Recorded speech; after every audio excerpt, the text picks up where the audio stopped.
What is up, guys? Today we are going to be making soda bread. So soda bread is a quick and easy bread that can be done in 30 minutes. You don't even have to plan ahead in making this bread. You can just be like, I want some fresh bread. Go to the oven, 30 minutes later, fresh bread. So let's get into the recipe. We're gonna need flour, baking soda, salt, and buttermilk. Now, if you don't have buttermilk, you can make buttermilk by mixing milk and vinegar together. You don't need any yeast. You don't need to let it rise for like hours or days. So the first thing you gotta do is turn on the oven. I'm gonna turn the oven to 200 degrees Celsius, which is this in Fahrenheit. And then now we're gonna start measuring out our ingredients. I don't have any measuring cups, so literally what I've been doing is just using a jar. You can use any jar for this. We're gonna start with 1 jar of flour. So 1 part of flour. About 1 jar. Next, we're gonna put in some salt and 1 teaspoon of baking soda, like that much. Now I'm just gonna mix that in. You want the baking soda and the salt to go all throughout the flour. Now what we're gonna need is the buttermilk. So I have here my jar again. So what we wanna do is we wanna fill it to about halfway, maybe just a little bit less. So for 1 part flour, that's half a part of buttermilk. I'm using this lactose-free milk and vinegar.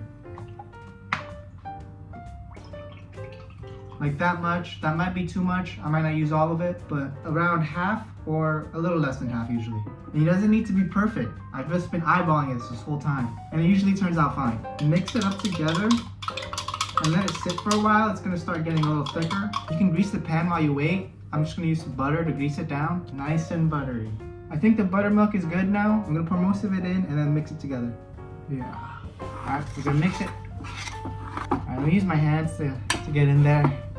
The dough's a little bit too sticky, so I'm gonna put some flour in to try to get it to be less sticky. There you go. It's getting better. So you want the dough to be like this sort of consistency. If it's too sticky, add some more flour. If it's too dry, add some more buttermilk. But it should look like that. And now I'm gonna put this on the pan. There it is. And now I'm gonna cut a little X on it so that it can cook in the center. Just like that, it's gonna go in the oven. Goes in the oven for about 20 to 30 minutes or so, and then you'll have some fresh bread.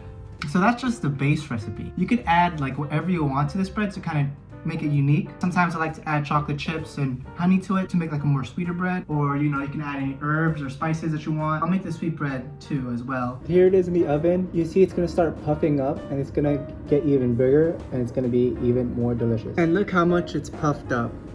Yep, it's looking good. Wow, there it is.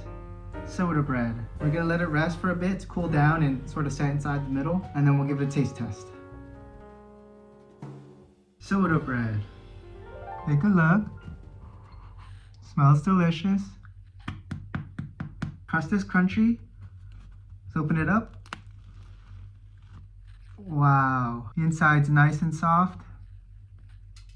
Hey, Marissa, come here. Now it's time to taste it.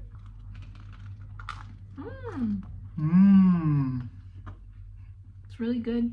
It almost tastes buttery, but I didn't add any butter except for the pan, so wow, amazing. And all in less than 30 minutes. Now we're gonna be making the chocolate bread. Starts off the same. Gonna fill this up with flour.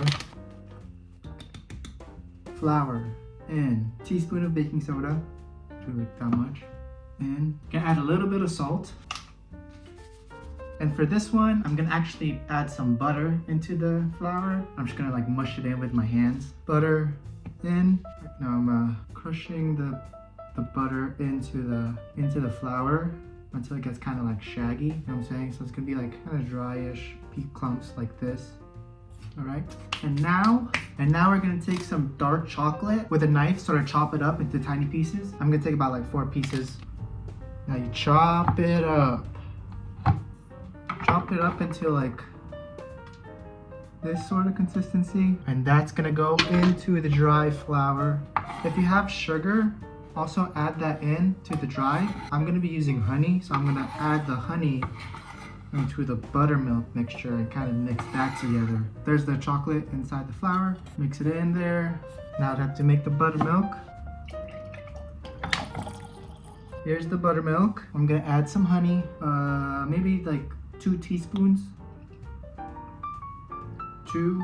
And we're gonna mix that really nice and well. That's looking good.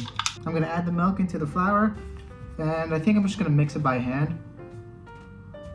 It's gonna start off pretty sticky, but the more you mix it, the more it should come off your finger. Mixing it. See how sticky it is, but you know, just kind of wipe it off. Pretty good, look at that. Now it's time to take a knife and sort of cut a little X at the top. Here's how it's looking. I don't know if you can see the X, but that's it. Here it is cooking. You can kind of see it expanding a little bit in the oven as well. Wow, look how much it's risen. Should be able to take it out soon. Wow, absolutely incredible. Smells really good too. We're gonna let it sit to cool off and sort of set inside, and then we'll cut it open and give it a taste. Wow, nice crust, but fluffy on the inside. Taste test time. That's really good. Chocolatey. Put some chocolate on my fingers. Looks good.